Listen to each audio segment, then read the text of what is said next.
મુસ્લિમ શરિયત કાયદામાં દખલગીરીના વિરોધ સાથે શુક્રવારે સાંજે 4 કલાકે એક મહારેલીનું આયોજન કરવામાં આવ્યું હતું, જેમાં 30,000થી પણ વધુ લોકો જોડાયા હતા. ખાસ કરીને મુસ્લિમ સમાજની મહિલાઓ વધારે દેખાતી હતી.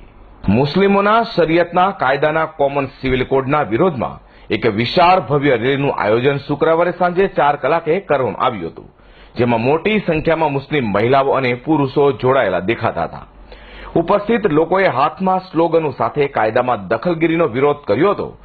વનિતા વિશ્રામથી નીકળી રેલી કલેક્ટર કચેરીએ પહોંચી અને કલેક્ટર મહેન્દ્રભાઈ પટેલે આવેદનપત્ર આપ્યું હતું. બુરખો પહેરીને મહિલાઓ રેલીમાં જોડાઈ હતી, તેમજ હાથમાં રાખેલા પ્લે કાર્ડના સ્લોગનોમાં લખ્યું હતું કે મુસ્લિમ કાયદામાં સરકાર દખલગીરી ના કરે તે પણ જણાવ્યું હતું. अल्लाहुम्मा सल्ली अला सय्यदना मौलाना मोहम्मदिन व अला आलि सय्यदना मौलाना मोहम्मदिन व बारिक व सल्लिम। इस दुरूद शरीफ को पूरा करते हुए मैं कहती हूँ, मोदी जी, सेंट्रल गवर्नमेंट, ये कैसा फैसला किया है आप लोगों ने?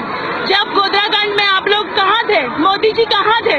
जब एक औरत के ऊपर 35 जिन्होंने रेप किया था, गर्भवती औरतों का पेट काट दिया था, जब मोदी जी और सरकार कहाँ थी?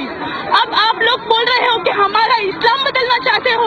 ये इस्लाम ता कयामत तक कभी नहीं बदलेगा, इंशाअल्लाह इंशाअल्लाह इंशाअल्लाह। और हमारा इस्लाम कभी बदलने वाला नहीं है, ता कयामत तक नहीं बदलेगा।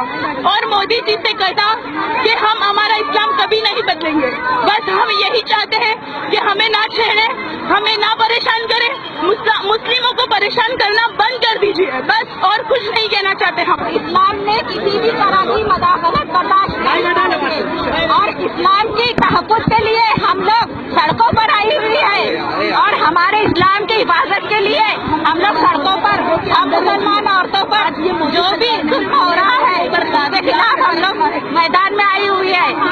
और हम 3 तलाक शरीयत के कानून ता कयामत तक हमको मंजूर है, शरीयत के कानून ता कयामत तक हमें मंजूर है और दीन में हम किसी तरह की मदाखलत बर्दाश्त नहीं करेंगे।